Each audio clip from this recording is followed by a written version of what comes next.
Assalamualaikum warahmatullahi wabarakatuh.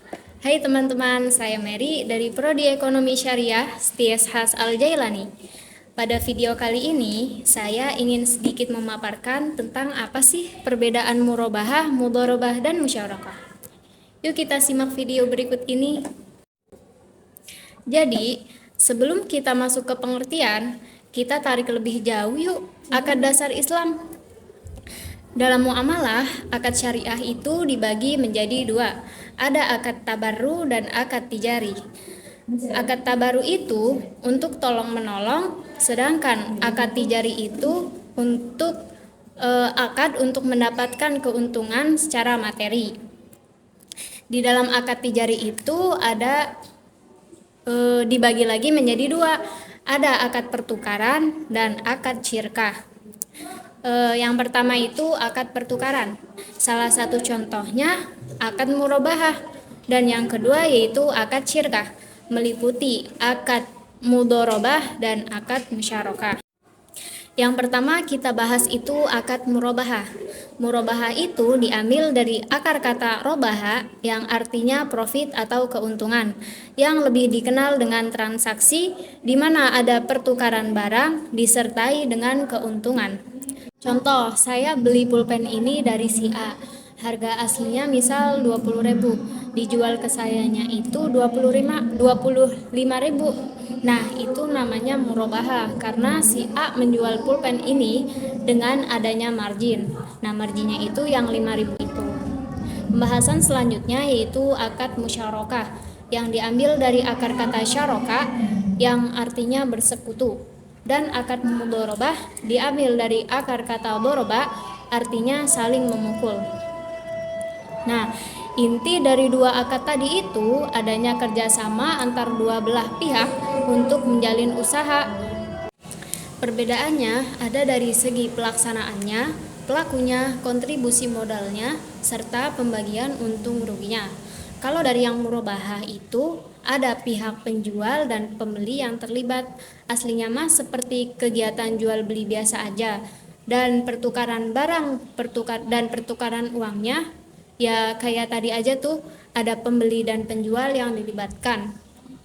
Dan dalam murabahah itu, selain penjual dan pembeli juga harus mengetahui harganya berapa, sama marginnya juga harus tahu. Seperti tadi, harga jualnya 20.000 terus dijual 25.000. Itu marginnya berarti 5.000. Itu juga harus ada kesepakatan antara dua belah pihak. Artinya sama-sama ridho dengan margin yang ditentukan sama penjual. Nah, berarti di situ ada dua belah pihak yang terlibat, yaitu penjual dan pembeli. Terus, kalau dari akad syirkah, yang musyarakah atau mudharabah itu bisa dua orang atau lebih yang terlibat. Mudharabah itu pihak-pihak yang terlibat ada sohibul mal atau orang yang memiliki dana. Dalam kerjasama itu berkontribusi dalam hal dana atau keuangan. Sedangkan mudharib itu orang yang melakukan usaha tapi hanya berkontribusi dalam waktu, tenaga, dan skill, bukan tentang uang. Nah, mereka bekerja sama untuk meraih keuntungan dalam melakukan usaha yang dia lakukan. Jadi sohibul mal itu hanya mengeluarkan modal saja, sedangkan mudharib itu hanya kerjasama tapi nggak ngasih modal. Selanjutnya akad musyarakah. Di akad ini juga sama, ada dua orang yang berkontribusi tetapi sama-sama aktif. Maksudnya keduanya sama-sama mengeluarkan modal, sama-sama menjalankan usaha tersebut. Jadi sama-sama nggak ada yang cuma ngasih modal doang. Bagi hasil dan bagi rugi dalam akad musyarakah dan murabahah. Keuntungan disepakati atas nisbah atau bagi hasil yang disepakati pas awal usaha. Ketika misalnya untung ini sama aja antara musyarakah dan mudharabah. Besaran presentasi keuntungannya disepakati oleh kedua belah pihak pas awal perjanjian. Perbedaannya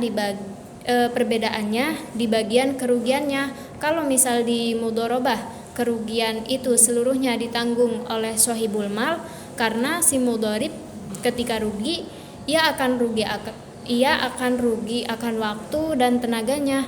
Semisal sohibul mal, ia tidak menanggung rugi tenaga dan waktunya, akan tetapi ia menanggung kerugian modal yang dikeluarkannya.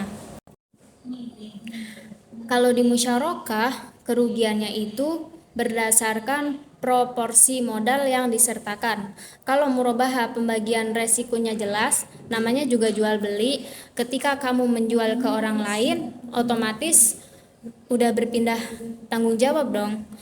Adapun pembayarannya ada dua cara, bisa secara cash atau secara cicilan. Dalam musyarakah itu sangat tergantung dengan usahanya, itu untung atau rugi. Tapi kalau dijual beli, entah itu susahnya untung atau rugi, ya udah perpindahan barang, udah pertukaran barang, tetap dibayar, maka menjadi utang. Kalaupun mau ada keringanan, harus ada kesepakatan antar dua belah pihak. Tapi kalau murabahah, dia mau rugi atau untung, kondisinya ia harus tetap bayar karena sudah menjadi tanggung jawab dia. Kesimpulannya, jadi perbedaan murabahah, mudharabah, dan musyarakah itu terletak pada cara bagaimana transaksi keuangan tersebut dilakukan, pembagian keuntungan dan kerugian, serta tanggung jawab masing-masing pihak yang terlibat dalam transaksi. Sekian dari saya, kurang lebihnya dari saya sendiri. Wassalamualaikum warahmatullahi wabarakatuh.